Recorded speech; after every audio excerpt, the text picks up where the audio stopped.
Hello friends, तो आज हम एक अफ्रीकन लड़के और एक जिराफ की सच्ची कहानी देखेंगे जिनकी लाइफ उस वक्त बदल जाती है जब एक स्लेव ट्रेडर उन्हें अपना शिकार बनाने की सोचता है और यहाँ से उनकी एक एडवेंचरस जर्नी स्टार्ट होती है।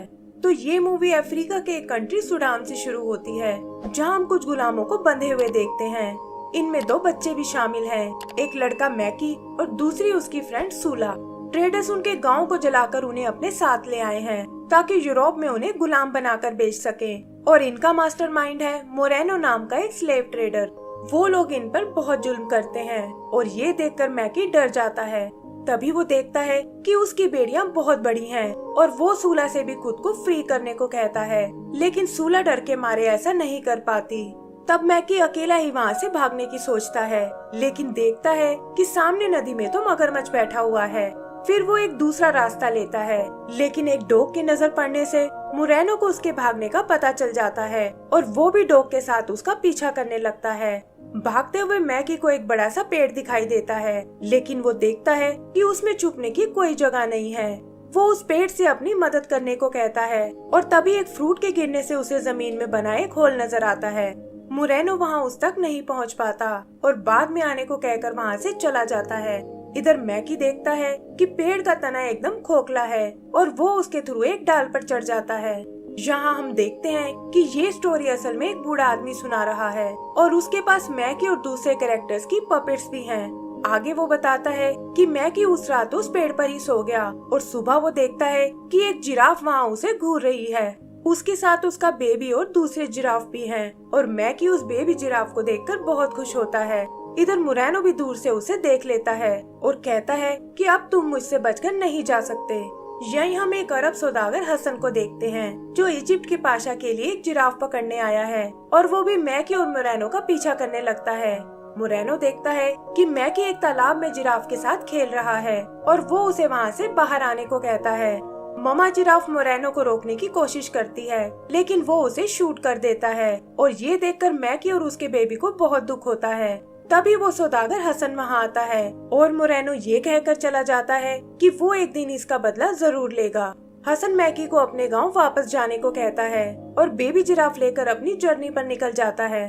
तब मैकी मामा जिराफ से प्रॉमिस करता है कि वो उसके बेबी का साथ कभी नहीं छोड़ेगा और उसे वापस लाकर ही रहेगा।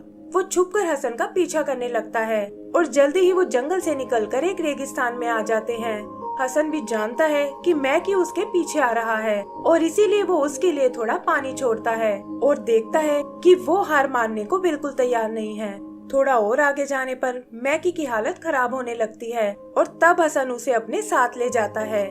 रात को वो एक जगह आराम करने रुकते हैं और हसन नोटिस करता है कि मैकी को उस जिराफ से बहुत लगाव है और जिराफ भी उसकी हर बात मान रहा है। वो प्यार से उसका नाम ज़राफ़ा रख देता है, जो जिराफ के लिए एक अरेबिक वर्ड है, और कहता है कि ना चाहते हुए भी मुझे इसे अपने साथ ले जाना होगा और तुम्हें मैं कल तुम्हारे गांव भेजने वाला हूँ। रात को मैकी ज़राफ़ा को लेकर वहाँ से भागने की कोशिश करता है, लेकिन हसन उसे समझाता है कि इस तरह तो तुम जरूर मारे जाओगे क्योंकि रेगिस्तान में रास्ता ढूंढना बहुत मुश्किल है, और मैकी भी उसकी बात मान जाता है। सुबह वो एक बार फिर आगे बढ़ने लगते हैं और हसन उन्हें अपने दोस्त महमूद के पास लाता है, जिसकी रेगिस्तान में एक ट्रेडिंग शॉप है। महमूद भी उस जिराफ को देखकर बहुत इम्प्रेस होता है और हसन उसे बताता है कि मुझे इसे जिंदा रखने के लिए दूध की जरूरत है क्योंकि हमारा सफर बहुत लंबा होने वाला है। तब महमूद उसे 2 गायें दिखाता है जिनके नाम है सुन और मुन, और बताता है कि ये खास तिब्बत से आई हैं और इनसे तुम्हें जिराफ के लिए अच्छा दूध मिल जाएगा। हसन उनमें से एक को खरीदने को तैयार हो जाता है, लेकिन महमूद कहता है कि ये दोनों जुड़वा बहनें हैं और एक दूसरे के बिना नहीं रह सकती। हसन को इससे कोई फर्क नहीं पड़ता और वो उनमें से सुन को खरीद लेता है। यहाँ वो बच्चे पूछते हैं कि आखिर सुन और मुन भला कैसे नाम है, और तब वो बूढ़ा आदमी बताता है कि ये दोनों इक्लिप्स के दिन पैदा हुई थी। जब मून पैदा हुई तो चांद ने सूरज को ढक लिया था और सुन के पैदा होते ही सूरज फिर निकल आया। आगे वो अपनी स्टोरी कंटिन्यू करता है कि हसन मैकी को उसके गांव वापस भेजना चाहता था और महमूद उसकी मदद करने को तैयार हो जाता है और कहता है कि कल मैं इसे एक कारवा के साथ अफ्रीका भेज दूंगा। फिर सुबह हसन बिना मैकी को बताए वहाँ से निकल जाता है और सुन भी अपनी बहन से अलग होकर उदास हो जाती है। जल्दी ही मैकी की आंख भी खुल जाती है और वो समझ जाता है कि हसन उसे छोड़कर जा चुका है। तभी वो मून को देखता है जो अपनी बहन के पास वापस जाना चाहती है और मैकी उसे भगाकर अपने साथ ले जाता है। इधर ज़राफ़ा हसन की बात सुनने को बिल्कुल तैयार नहीं है और तभी हम देखते हैं कि मैकी और मून भी उन तक पहुंच गए हैं।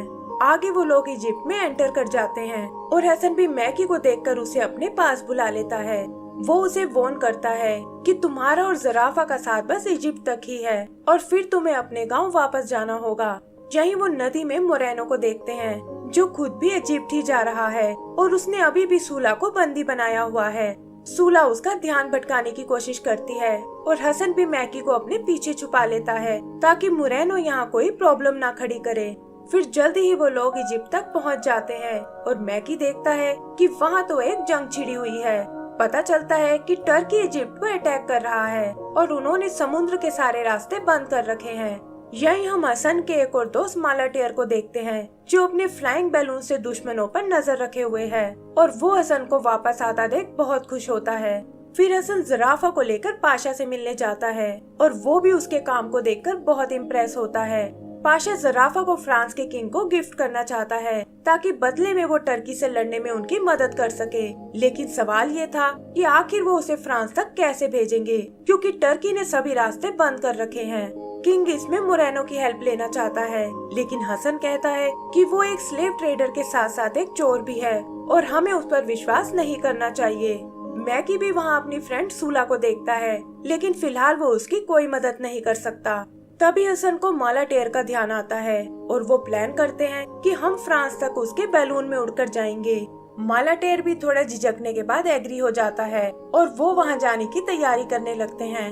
हसन मैकी को ले जाने से मना कर देता है और कहता है कि मेरा कैमल तुम्हें तुम्हारे गांव पहुंचा देगा। मालाटेर उदास बैठे मैकी से बात करने जाता है और उसे पता चलता है कि वो ज़राफ़ा को खुद से दूर नहीं करना चाहता।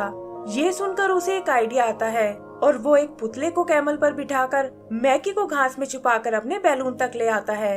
हसन को इसकी भनक तक नहीं लगती और वो लोग अपनी जर्नी पर निकल पड़ते हैं, लेकिन वेट ज्यादा होने के कारण बैलून ज्यादा ऊपर नहीं जा पाता और हसन उस घास को नीचे फेंकने लगता है। मालाटेर उसे ऐसा नहीं करने देता और तभी वो देखते हैं कि बैलून का वेट अचानक से कम हो गया है। पता चलता है कि सुन और मुन ने नीचे छलांग लगा दी है और ये देखकर हसन उस घास को भी नीचे फेंक देता है और कहता है कि गाय के बिना इसे भला कौन खाएगा। यही नीचे हम एक पायरेट शिप को देखते हैं जिसकी कैप्टन एक बोबोलिना नाम की लेडी है और वो गाय और मैकी उसी शिप पर आ गिरते हैं। हसन भी ये सब देख लेता है और वो मालाटेर को इसके लिए बहुत डांट लगाता है। इधर मैकी बोबोलिना को बताता है कि वो लोग पाशा के एक मिशन पर निकले हुए हैं और ऊपर बैलून में बहुत कीमती खजाना है। ये सुनकर पायरेट्स को लालच आ जाता है और वो अपने शिप से उस बैलून को फॉलो करने लगते हैं। फिर मालाटेर गैस भरने के लिए स्पेन की एक सिटी में रुकता है जहां मोरेनो पहले से ही मौजूद है और वो हसन को यहाँ सबक सिखाने की सोचता है। रात को वो अपने आदमियों के साथ उस पर अटैक करने जाता है, लेकिन देखता है कि उनके साथ तो पायरेट्स की पूरी टीम है और उसे यहाँ से भी भागना पड़ता है। बोबोलिना को भी मैकी के खजाने का पता चल जाता है और वो हसन से रिक्वेस्ट करती है कि तुम्हें ज़राफ़ा और मैकी को वापस घर ले जाना चाहिए। साथ ही वो उसे अपना एड्रेस भी देती है और कहती है कि मैं दोबारा तुमसे जरूर मिलना चाहूंगी। फिर जल्दी ही वो लोग अपनी जर्नी पर निकल जाते हैं और मैकी देखता है कि हसन अफ्रीका नहीं बल्कि फ्रांस जा रहा है और ये सुनकर उसे बहुत गुस्सा आता है। ट्रेवल करते हुए वो एल्प्स की पहाड़ियों में आ पहुँचते हैं, लेकिन यहाँ उनका बैलून क्रैश हो जाता है। मैकी मौका देखकर ज़राफ़ा के साथ भाग निकलता है, लेकिन जंगल में कुछ बुल्ब्स उन्हें घेर लेते हैं। तभी उनकी मदद करने सुन और मुन वहाँ आती हैं और हसन भी उन्हें ढूंढता हुआ जंगल की ओर चला जाता है। इधर वो गाय उन बुल्ब्स को भगा देती हैं, लेकिन इसमें सुन को अपनी जान से हाथ गंवाना पड़ता है, जिसे देखकर वो सब दुखी हो जाते हैं। हसन मैकी को समझाता है कि जल्दी ही इसकी सोल किसी दूसरे एनिमल में चली जाएगी और तभी वो सुन के कलर की एक बटरफ्लाई को देखते हैं जो उस जर्नी पर उनके साथ आगे बढ़ने लगती है। बैलून के फटने के कारण आगे का सफर उन्हें पैदल ही तय करना पड़ता है और फिर फाइनली एक दिन वो फ्रांस तक पहुंच जाते हैं। वहाँ वो किंग के जू कीपर से मिलते हैं जो ज़राफ़ा को एक जू में डाल देता है और उसे देखने के लिए लोगों की भीड़ लग जाती है। किंग भी वहाँ उसे देखने आता है और वो सब पहली बार एक जिराफ को देखकर बहुत खुश होते हैं। तब हसन उसे पाशा का मैसेज देता है, लेकिन देखता है कि किंग उनकी रिक्वेस्ट का मजाक उड़ा रहा है और लड़ाई में उनकी कोई मदद नहीं करने वाला। तब मैकी उनसे ज़राफ़ा को वापस मांगता है, लेकिन किंग कहता है कि एक गिफ्ट को लौटाया नहीं जा सकता। यही हम मोरेनो को देखते हैं और उसे भी ज़राफ़ा के फ्रांस में होने का पता चल जाता है। इधर हसन मैकी को समझाने की कोशिश करता है, लेकिन वो ज़राफ़ा को छोड़ने को बिल्कुल तैयार नहीं होता और हसन उसे वहीं छोड़कर जाने लगता है। तभी उसे मैकी की चीख सुनाई देती है और वो समझ जाता है कि मोरेनो जरूर उसे उठा कर ले गया है। मोरेनो मैकी को एक तहखाने में डाल देता है और वो देखता है कि उसकी फ्रेंड सूला भी वहीं कैद है, लेकिन उनकी ये खुशी ज्यादा दिन तक नहीं टिक पाती और मोरेनो सूला को एक दूसरे आदमी को बेच देता है और मैकी चाह कर भी कुछ नहीं कर पाता। उधर ज़राफ़ा का भी यही हाल है, जो मैकी के वापस आने का वेट कर रहा है, लेकिन वो उसे कहीं नजर नहीं आता। ऐसे ही करते हुए काफी टाइम बीत जाता है और हम देखते हैं कि ज़राफ़ा का साइज अब बड़ा हो चुका है और मून और बटरफ्लाई भी उसी जू में रहते हैं। यही हम माला टेयर को भी देखते हैं, जिसने अपने बैलून को एक राइड में बदल दिया है, लेकिन काम ना होने की वजह से वो बहुत परेशान है। हसन भी मैकी को ढूंढने की बहुत कोशिश करता है, लेकिन वो उसे कहीं नहीं मिलता और इसकी और अपने मिशन के फेल होने की वजह से वो वापस अपने देश भी नहीं जा पाता। लेकिन इनमें सबसे ज्यादा परेशान था मैकी, जिसे सबक सिखाने के लिए मोरेनो ने अपना नौकर बना लिया था और उसे इस कैद से छूटने की कोई उम्मीद नहीं थी। फिर एक दिन किंग को एक हिप्पोपोटामस गिफ्ट में मिलता है और वहाँ लोगों की भीड़ लग जाती है। तभी मैकी देखता है कि सूला भी अपने मालिक के साथ वहीं आई हुई है और एक मिसहैप का फायदा उठाकर वो दोनों वहाँ से भाग निकलते हैं। वहाँ से वो दोनों ज़राफ़ा के पास आते हैं, लेकिन देखते हैं कि उसका पिंजरा तो एकदम खाली है और तभी उन्हें मोरेनो के डॉग की आवाज आती है। उससे बचने के लिए वो एक वर्कशॉप में छुप जाते हैं, जिसमें एक बड़ा सा स्टैचू रखा हुआ है और वो डॉग वहाँ उन्हें नहीं पकड़ पाता। तभी दूर मैकी को माला टेयर का बैलून दिखाई देता है और वो दोनों वहाँ उससे मदद मांगने जाते हैं और कहते हैं कि घर जाने का वक्त आ गया है। वो हसन को भी अपने साथ चलने को कहते हैं, लेकिन देखते हैं कि वो सुनने समझने की हालत में बिल्कुल नहीं है और उन्हें उसे छोड़ना पड़ता है। फिर बैलून लेकर वो सीधा जू में आते हैं और इस बार फाइनली ज़राफ़ा उन्हें मिल जाता है, जिसके साथ मुन भी है। मैकी माला टेयर से उसे निकालने में मदद करने को कहता है, लेकिन वो बताता है कि ज़राफ़ा का साइज बहुत बड़ा हो गया है और हम उसे बैलून में नहीं ले जा सकते। मैकी को ये सुनकर बहुत दुख होता है और तभी वो देखता है कि ज़राफ़ा उससे बात कर रहा है। वो मैकी को समझाता है कि तुम्हें अपने घर वापस जाना होगा और इसी से मुझे असली खुशी मिलेगी।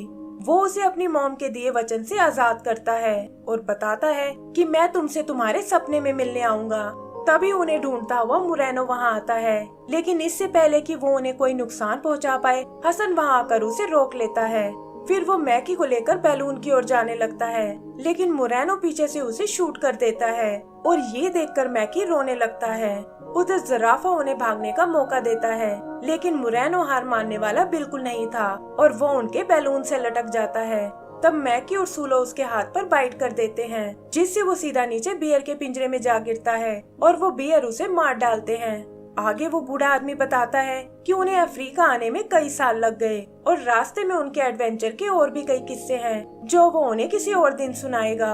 एंड में वो बताता है कि मैकी और सूला बड़े हो चुके थे और शादी करने के बाद उन्होंने उस बड़े से पेड़ के नीचे अपना घर बना लिया, जो देखते ही देखते एक पूरे गांव में बदल गया।